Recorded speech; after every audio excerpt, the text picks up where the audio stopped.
계속해서 살펴보겠습니다. 요한복음 2장 23절, 24절, 25절을 중심해서 진짜 믿음을 향하여 따라합시다. 진짜 믿음을 향하여.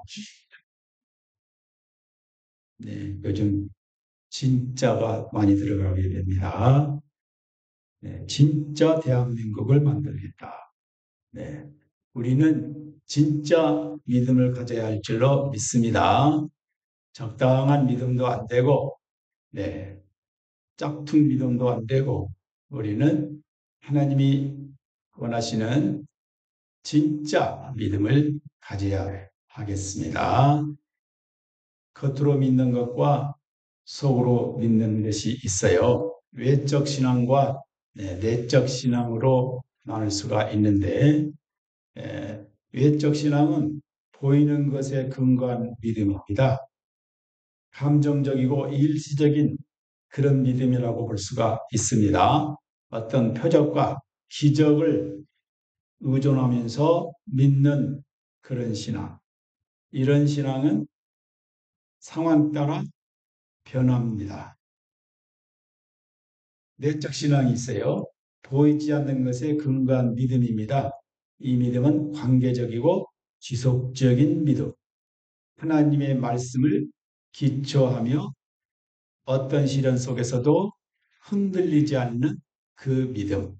이 믿음이 내적 믿음이라고 볼 수 있습니다.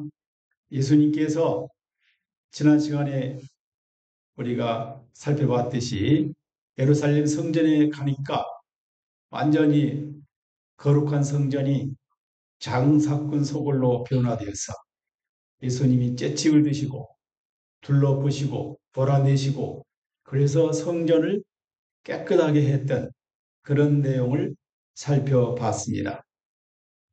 그때 예루살렘에는 유월절 명절이었기 때문에 사방에서 몰려온 사람들이 인산인해였습니다. 그런데 가만히 그 모여든 사람들의 욕구를 보니까 예수님이 기적을 행한다더라. 표적을 행한다더라. 그런 소문 때문에도 이렇게 몰려든 것 같아요. 자, 그래서 오늘 23절 성경 봅시다. 6월절에 예수께서 예루살렘에 계시니 많은 사람이 그의 행하시는 표적을 보고 그의 이름을 믿었으나 여기 예루살렘에 많은 사람들이 지금 모여드는데 이 사람들이 왜 모였어요? 예수님의 표적을 보고 모여든 겁니다. 그러니까 그 표적을 보고 예수를 믿게 되었다 하는 것입니다. 근데 이 믿게 되었다는 것도 이런 힘든 믿음이 아니고 하나의 겉도는 믿음, 외적인 믿음이라고 볼 수가 있습니다. 이런 믿음은 불완전한 믿음이에요. 표적을 보고 믿는 신앙은 불완전한 신앙이라는 것을 가르쳐주고 있습니다. 병고침과 표적을 보고 믿는 그 신앙은 온전해질 수가 없습니다. 그리고 많은 사람들은 지금 예수가 메시아로서 우리를 노막 압제하에서 해방시켜 주실 것이다 하는 어떤 정치적인 그런 목적을 가지고 예수님을 찾기도 했습니다. 또 어떤 사람은 이 배고픈 우리들을 먹을 것을 채워줄 것이야. 그래서 오병이어로 수많은 사람들을 먹여주니까 그래서 이 사람 따라가면 먹을 것이 많겠다. 그래서 물질적인 축복을 갈망해서 따라오는 사람이 있었어요. 그러나 어땠어요? 예수님이 이제 예루살렘에 올라가면 붙잡혀서 고난받고 십자가에 못 박혀 죽을 것이라고 예언하니까 사람들이 어떻게 됐어요? 하나, 둘 예수님을 떠나게 됐어요. 그 많은 사람들이 표적을 보고 막 따라다닌 사람들, 정치적인 메시아인 줄, 왕인 줄 알고 막 따라오던 사람들, 또 먹을 것을 주니까 막 따라오던 사람들, 예수님이 고난받아 십자가에 죽는다고 하니까 필요 없다. 그래서 뿔뿔이 흩어지게 되었다는. 그래서 이러한 그 표적신앙, 어떤 경제적인 문제를 해결하기 위해서 믿는 신앙, 이런 것들은 온전한 신앙이 될 수가 없다는 것입니다. 이런 신앙은 조건부 신앙, 조건. 그 조건부 신앙은 그 조건이 만족되고 또 그 조건이 해결 안 되면 떠나게 됩니다. 이 조건부 신앙, 일시적인 신앙입니다. 그래서 어려운 상황이 부닥치거나 그저 어떤 문제가 터지게 되면 금방 그 신앙은 모래 위에 집을 지은 집처럼 이렇게 무너지고 마는 것이. 물론 우리가 예? 때로 예수 믿으면 경제적인 문제도 해결되고 또 병도 고침받고 기적도 또 체험하게 되고 여러 가지 많은 이적과 또 이런 것들을 우리가 경험하게 됩니다. 그러나 그것을 더 의존하고 믿고 나가면 나중에 어려움이 오거나 시련이 오고 어떤 상황이 바뀌게 되면 그 신앙이 무너지고 만다는 것을 가르쳐줘요. 그러니까 진짜 믿음, 참된 믿음은 무엇이냐? 바로 이따가 나옵니다. 오직 말씀을 믿고 따르는 신앙이라는 거예요. 자, 오늘 6장 66절 봅시다. 26절이요. 그때부터 그의 제자 중에 많은 사람이 떠나가고 다시 그와 함께 다니지 아니하더라. 네, 이건 6장 66절 맞아요. 자, 많은 제자들과 군중들이 예수님을 따라왔어요. 자기들이 어떤 목적을 달성하기 위해서 왔는데 그 목적이 달성됐거나 앞으로 될 가능성이 없다고 생각하니까 그냥 예수님을 떠나와. 예수님의 그 고난받고 십자가에 죽으심을 그들은 원치 않은 거예요. 그래서 이런 표적신앙, 어떤 이적을 보기 위해서 따르는 신앙은 온전하지 못하다는 것입니다. 자, 마태복음 13장 20절에서 21절 돌밭에 뿌려졌다는 것은 말씀을 듣고 즉시 기쁨으로 받되 그 속에 뿌리가 없어 잠시 견디다가 말씀으로 인하여 환란이나 박해가 일어날 때에는 곧 넘어지는 자니라. 네. 예수님께서 그 씨 뿌리는 비유를 말씀하시면서 그 씨가 길바닥에도 떨어지고 돌짝밭에 떨어지고 가시밭에 떨어지고 옥토에 떨어졌는데 특별히 여기 말씀을 돌밭에 그 씨가 뿌려졌어요. 근데 그 돌에 조금은 흙이 있어가지고 그 씨가 뿌리가 나와서 싹이 조금 돋아났어요.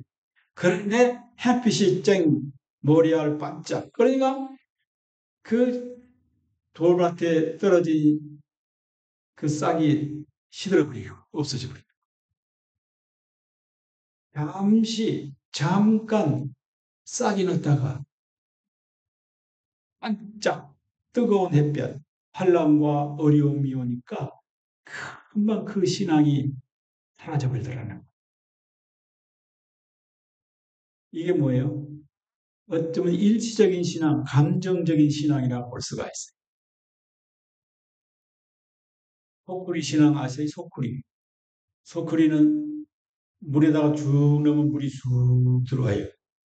물이 쑥 들어다가 쭉 올리면 물이 쑥 빠져버려요. 아무것도 없어요. 소쿠리 신앙.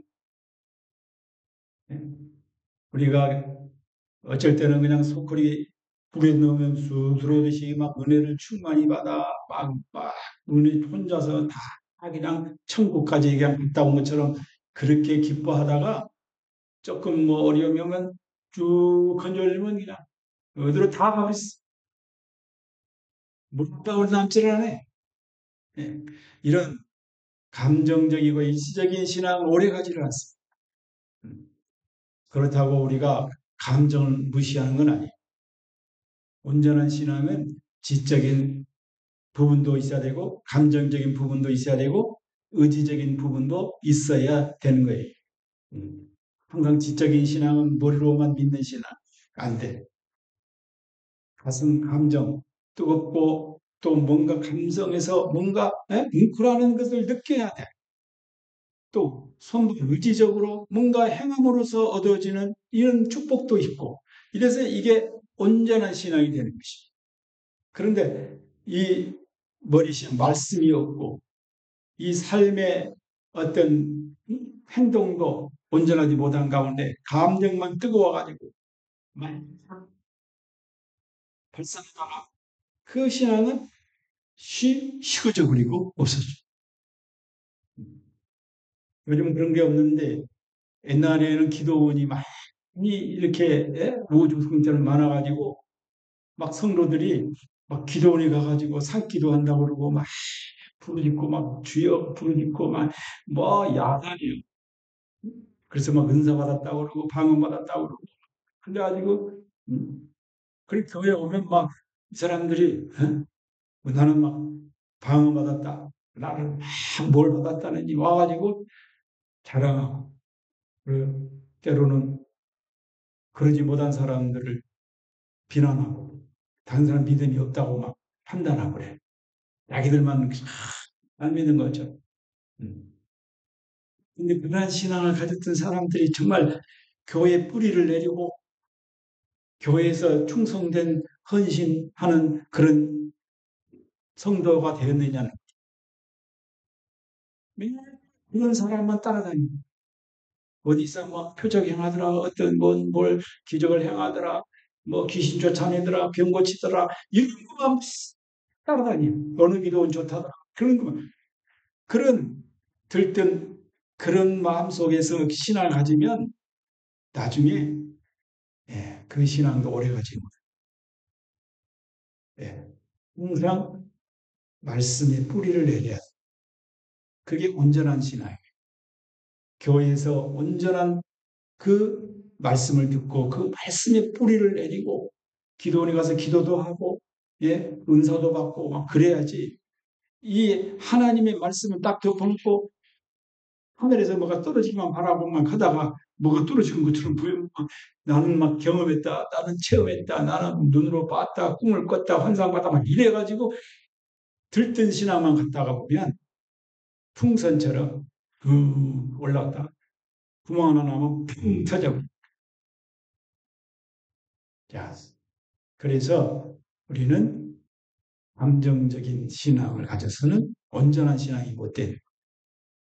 그리고 물질적인 신앙은 온전한 신앙이 될 수가 없어요. 디모전서 6장 10절 돈을 사랑함이 일만하게 뿌리가 되나니 이것을 탐내는 자들은 미혹을 받아 믿음이 섰거나 많은 근심으로써 자기를 찔렀거든. 물론 초대교회에는 예수를 믿음 안에서 서로 사랑하고 도와주고 내 것을 내 것이라 하지 않고 나누고 유무상통한 삶을 살았어요. 얼마나 아름답습니까? 그런데 그러한 신앙 안에서 나누고 도와주고 섬겨주는 것이 아니라 자기 개인의 어떤 욕심 이런 것을 채우기 위해서 교회에 나와서 믿음 좋은 것처럼 하는 사람들이 더러 있어요.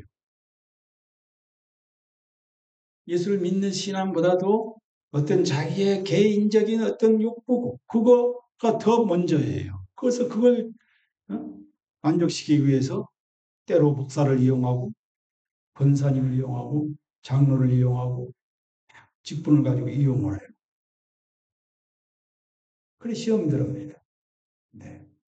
뭐 이런 거 다 설명하다 보면 너무나 많은 일들이 저는 체험을 했어요. 우리 성도들끼리 종종 돈을 구워주기도 하고 꾸기도 하고 그럴 수 있어요. 어려우면 뭐 그럴 수가 있어요. 도와주고. 근데 구워줄 때는 받을 생각 말고 구워줘야 돼. 그래야 시험이 안 들어. 예?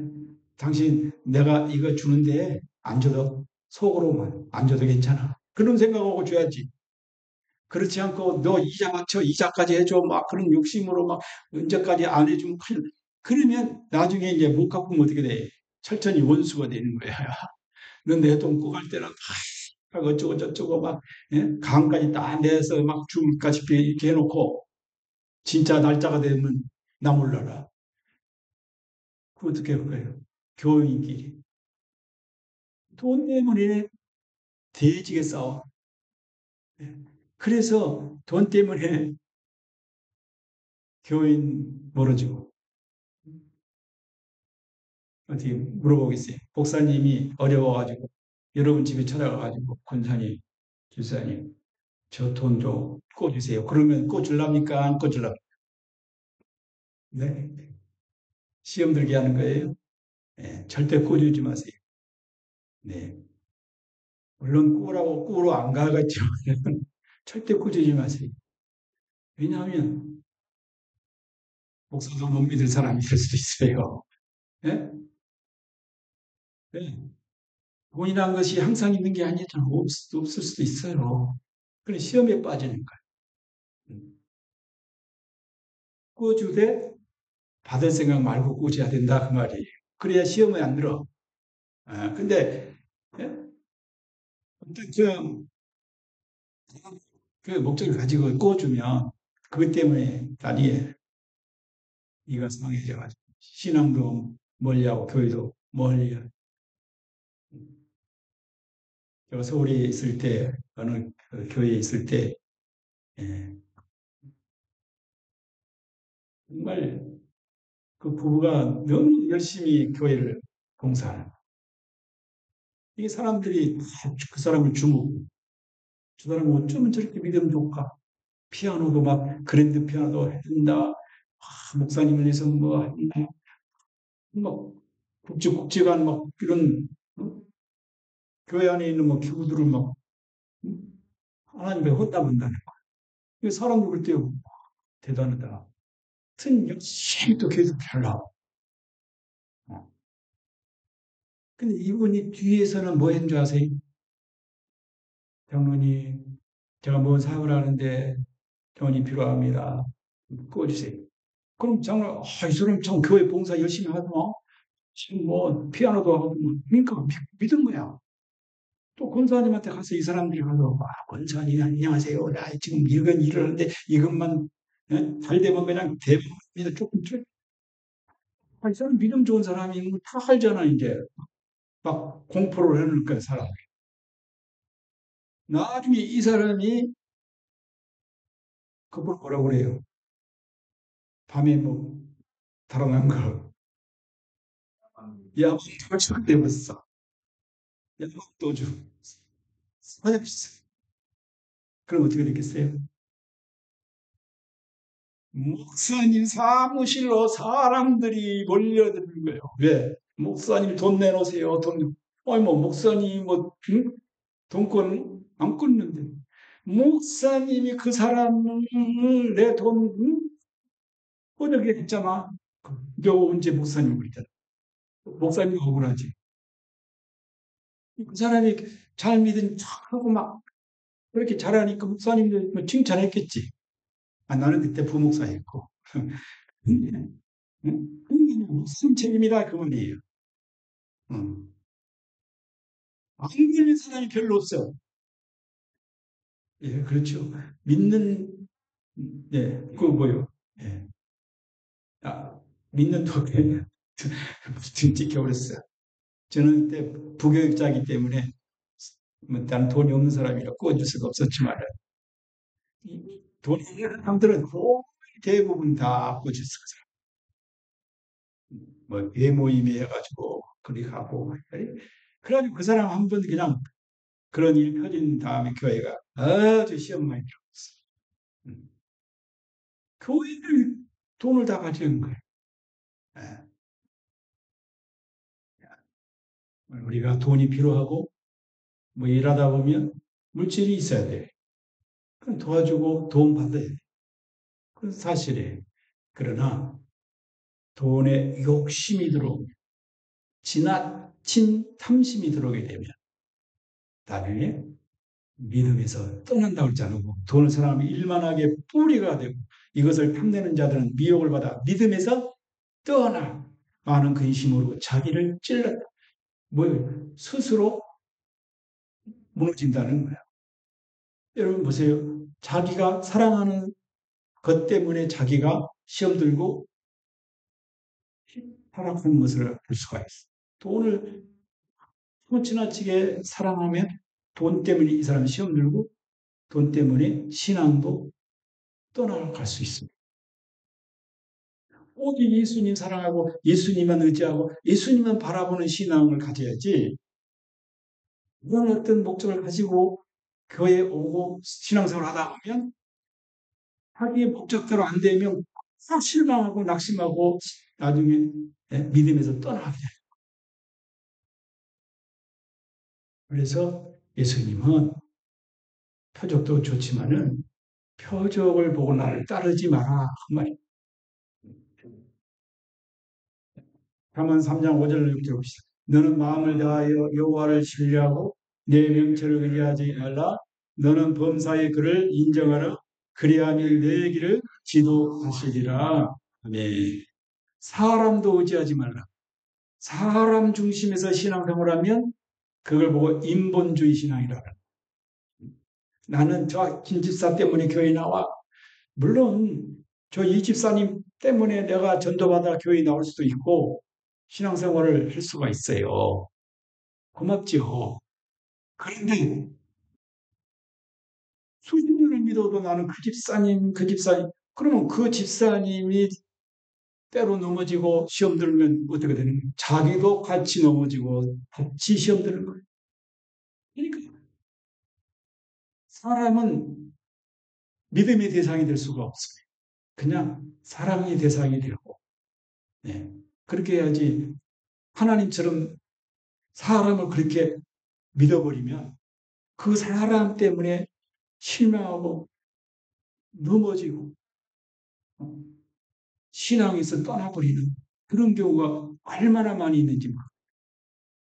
그러므로 처음에는 물론 사람이 좋아서 교회 나오고 사람 따라서 부모님 따라서 누구 따라서 교회 나올 수 있어요. 그러나 그렇게 오래 가면 안 돼. 나는 당신 때문에 우리 장로님 때문에 집사님 때문에 권사님 때문에 남편 때문에 아내 때문에 나온 게 아니에요.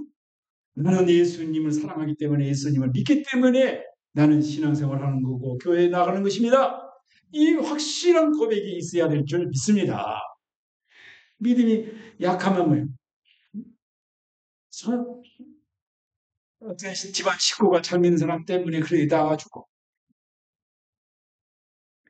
애들이 공부 안 하잖아요. 공부 안 해. 좀 공부 좀 해라. 공부 좀 해라. 그런데 아주 공부해라 하는 것은 지가 잘 되기를 위해서 공부하라는 것이지 뭐 어? 엄마 아빠가 뭐 무슨 큰 영광 보기 위해서 합니까? 네가 공부를 해야 앞으로 네가 얼마 정도 성과를 거둘 수 있고 뭔가 목표를 도달할 수 있다. 그냥 너를 위해서 열심히 해야 된다. 요건데 아이들은 그걸 이해를 못해. 엄마 때문에 나 열심히 한다. 아빠 때문에 공부하고 있어. 그러면 그 아이는 공부에 대한 깊은 어떤 뭐 기술이 없는 거야. 신앙도 마찬가지. 물론 어떤 사람이 공부하니까 따라서 신앙생활을 할 수 있지만은 그러나 성숙한 신앙은 누구 때문이 아니고 내가 말씀을 듣고 은혜를 받고 구원을 받았으니 하나님이 내 아버지, 예수님이 내 구주이고 나는 천국의 백성이 되었으니 마땅히 나는 교회 나가서 예배를 드려야 돼. 그래서 스스로 자립적인 신앙으로 나가는 것이 그게 성숙한 신앙인 줄로 믿습니다. 아멘. 그래서 사람을 따라다니지 말고 우리는 예수님 따라가야 되고 예수님 말씀을 따르는 신앙이 되어야 됩니다. 마태복음 12장 39절 악하고 음란한 시대가 표적을 구하는 선지자 요나의 표적밖에는 보여줄 표적이 없느니라. 막 표적을 기적을 보려고 사람들이 막 예수님을 찾아오니까 예수님이 하는 말이 이 악하고 음란한 세대가 표적을 구하는 것이다. 그러면서 오직 너희들에게 내가 보여줄 표적은 요나의 표적밖에 없다. 그래서 요나의 표적 아시잖아요. 요나가 물고기 뱃속에 들어갔다가 사흘 만에 살아남았어요. 그게 기적이 아니에요. 세상에 물고기 뱃속에 사람이 들어갔네. 근데 3일 동안 죽지 않았네. 살아남았어. 그것이 표적이다 그 말이에요. 예수님이 이 표적이 진짜 표적이라는 거예요. 이 뜻은 다 아시겠지만은 예수님이 십자가에 죽으시고 사흘 만에 다시 부활하신다는 것을 의미하고 있는 거예요. 그러니까 내가 십자가에 죽고 다시 3일 만에 부활할 수 있다는 이 사실, 이 신앙, 십자가와 부활의 신앙이 참 신앙이다. 십자가와 부활의 신앙이 없이 마음속에 십자가와 부활의 그 믿음이 없이 어떤 표정만 보고 어떤 축복만 받기 위해서 그렇게 신앙생활하면 그 참된 신앙이 아니다는 것이. 진짜 참된 신앙은 주님이 나를 위해 십자가에 죽으시고 나를 영원한 생명 주시기 위하여 다시 사신 부활하신 주님을 믿고 따르는 거예요. 할렐루야. 그래서 예수님이 이 표적, 즉 이적을 행하신 목적이 세 가지가 있어요. 첫째는 하나님 나라 임재를 증거하기 위해서 단순한 표적을 그냥 보여주기 위한 것이 아니라 하나님 나라가 임하였다 하는 걸 하나의 증거로 보여주고 그 다음에 하나는 예수님이 누구신가 예수님의 정체성을 계시해 주는 거예요. 내가 하나님의 아들이다. 내가 하나님이다. 그렇기 때문에 이런 이적도 행한다는 것을 깨닫고 믿게 하기 위해서. 그 다음에 세 번째는 생명을 얻게 하는 믿음을 가지기 위해서. 요한복음 20장에 보면 뭐라 예수께서 제자들 앞에서 이 책에 기록되지 아니한 다른 표적도 많이 행하셨으나 오직 이것을 기록하면 너희로 예수께서 하나님의 아들 그리스도이심을 믿게 하려 하며 또 너희로 믿고 그 이름을 힘입어 생명을 얻게 하려 함이니라. 아멘. 자, 그러니까 이 모든 표적, 능력 이런 것들을 행하신 이유가 뭐냐? 예수님이 하나님의 아들인 것을 너희들이 믿고 영생 얻게 하기 위해서 그런 것이다. 표적 자체가 목적이 아니라 이 하나님의 능력으로 이 표적을 행하신 그 예수님이 참된 구원자다. 이분이 참된 하나님의 아들이다 하는 걸 네가 믿고 구원받아 천국 가게 하려고 그 보여준 거야. 이 표적이 목적이 아니라 표적을 행하신 예수님을 네가 믿고 구원받는 것이다 하는 것입니다. 오늘 현대 신앙에 도전이 세 가지가 있어. 성공 신앙, 소비자 중심 신앙, 증거 요구의 심리. 이게 우리 현대 신앙에 참 뭐랄까 우리가 미혹을 당하기 쉽습니다. 너무나 건강 또 축복만 강조하는 거. 이건 물론 예수 믿으면 축복받고 또 치료도 받고 뭔가 형통하고 잘 되고 물론 그건 사실입니다. 그러나 꼭 성공하고 부유해지고 잘 되는 것만 있습니까? 고난이 있습니다. 시련이 있습니다. 아픔이 있습니다. 그것을 무시하면 안 되는 겁니다. 고난 속에서도 예수를 끝까지 믿을 수 있는 그 신앙을 심어줘야지. 예수 믿으면 잘 됩니다. 예수 믿으면 복 받습니다. 예수 믿으면 요것만 강조하면 그때는 막 좋아. 아멘 아멘 하지만은 그분들이 고난받고 어려움이 오면 예수 믿는데 왜 이렇게 어려움이 와? 왜 이런 시련이 와? 그래 낙심한 실망합니다. 그러니까 성공 신학이 약점이 그거예요. 그리고 소비자 중심의 신학. 내가 하나님을 믿는 것이 아니라 내가 하나님을 이용하는 신앙. 이게 위험하다. 하나님을 이용해서 내가 뭔가 얻어보겠다. 하나님의 이름을 사용해서 내가 만족을 얻어보겠다. 물론 하나님의 이름으로 예수의 이름으로 잘 되기를 바라는 건 있어요. 그러나 그 이름을 사용해서 내 야욕을 채우기 위하면 잘못된 것입니다. 헌신과 희생이 빠진 그런 신앙은 참 신앙이 아닌 것이에요. 그리고 증거 요구의 심리. 사람이 뭔가 꼭 보이는 것이 있어야 믿으려고 하는 사람들이 있어요. 뭔가 나타나는 증거를 보고 꼭 믿으려고 해요. 그런 거 없으면 하나님 계신가? 이렇게 하고 잘 안 믿으려고 하는 이런 증거 중심의 신앙을 가진 여러분 증거가 없어도 우리는 하나님의 말씀 따라 믿는 신앙 이 신앙이 참 신앙인 줄로 믿습니다. 아멘. 요한복음 2장 24절 25절 예수는 그의 몸을 그들에게 의탁하지 아니하셨으니 이는 친히 모든 사람을 아심이요. 아멘. 그러니까 예수님은 이미 너희들이 표적을 보고 나를 믿는다고 왔지만은 나는 너의 마음을 다 알고 있어. 그래서 예수님은 우리의 중심을 다 알고 있다 그 말이에요. 우리의 믿는 이유를 다 알고 있다는. 네가 나를 지금 따르고 있고 나를 믿는다고 하지만은 네 속마음은 네 지금 원하는 그것을 내가 알고 있다. 여러분 성경에 보면 나다나엘이 무화과 나무 안에 있을 때 이미 예수님은 나다나엘을 다 알고 계셨잖아요. 사마리아 여인 우물가에서 만났을 때 예수님은 사마리아 여인의 과거를 다 알고 있었잖아요. 네. 부자 청년이 그 예수님께 와서 질문했잖아요. 무엇을 하여 영생을 얻을까? 내가 너 마음을 다 알고 있어. 아직도 네 마음속에 탐심이 가득해. 예수님은 우리가 예수님을 따르고 있는 참된 목적과 동기를 다 알고 있다는 것입니다. 자, 그러면 저와 여러분 함께 점검해 봅시다. 정직한 자기 성찰해 봐야 돼. 나는 왜 예수님을 따르고 있습니까?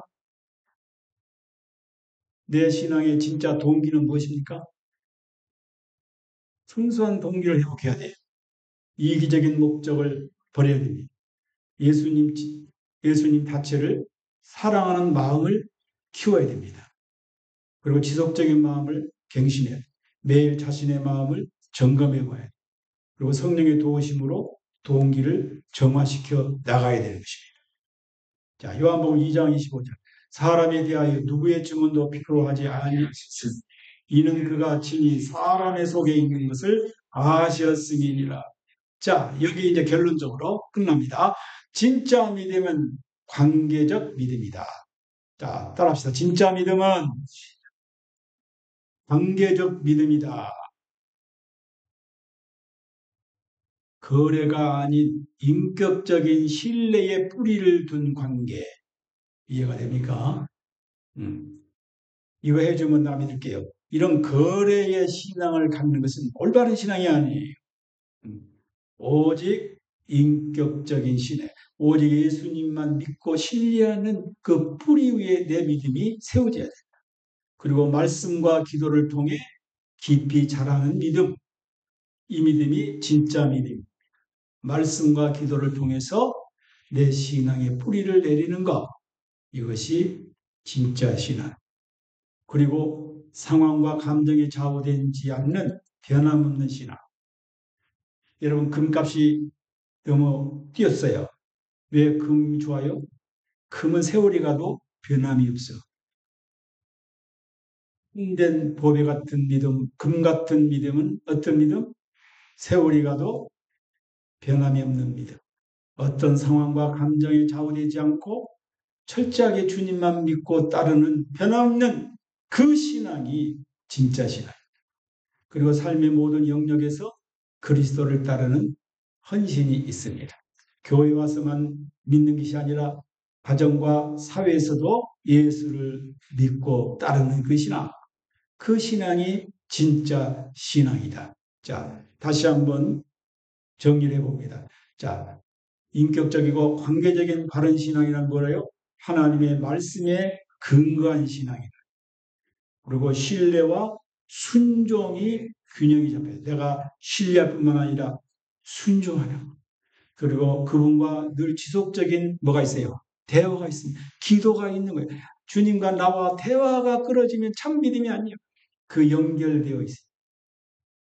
그리고 교회 안에서 그 믿음이 성장해야 됩니다. 은혜의 공동체, 말씀의 공동체, 천국에 가는 그 길을 안내해주는 이 작은 천국의 교회 안에서 믿음을 갖는 이 신앙이 관계적 신앙으로 올바른 믿음이다 하는 것입니다. 할렐루야. 그래서 보면 제자들은 이 세 단계가 있었어요. 제자들은 첫째는 호기심에 주님을 따랐어요. 아, 이적을 보기 위해서 또 뭘 얻어먹기 위해서 뭔가 예수님을 따르면 크게 성공하지 않을까? 그런 호기심에서 예수님을 따라했어요. 예수님이 왕이 되면 우리는 그게 좌정성, 우정성도 할 수 있을 거야. 그런 어떤 기대를 가지고 예수님을 따랐어. 그러나 나중에는 혼란과 시험의 단계가 왔어. 예수님이 고난받고 십자가에 못 박아 죽는 거야. 실망했어요. 세상에 우리가 믿는 예수님이 죽다니 실망하고 뿔뿔이 흩어졌습니다. 그런데 3일 만에 부활하신 그 예수님이 제자들 앞에 딱 나타났어. 예수님이 살아나셨네? 예수님이 진짜 메시아 구원주다. 그가 살아계셨을 때 말씀 한마디 한마디 했는데 그것이 진짜다 하는 걸 알게 된 거예요. 왜? 예수님이 부활하셔서 그 앞에 떡 나타나니까 예수님의 모든 말씀들 다 그대로 이루어진 거예요. 그래서 제자들은 예수님의 부활을 보고 예수님을 확실히 믿고 모여서 기도하다가 성령으로 충만해 보니까 완전히 삶이 바뀌어져 버려요. 그래서 그들은 생명 걸고 예수님의 복음을 증거했습니다. 예수님의 십자가와 부활 그 신앙을 가질 때 바로 주님을 위해서 헌신할 수 있고 충성할 수 있고 희생할 수가 있는 것입니다. 나를 위하여 십자가에 죽으시고 부활하신 그 예수님을 내가 못 만나면 나는 예수님 어느 때든지 떠날 수 있는 가능성이 많습니다.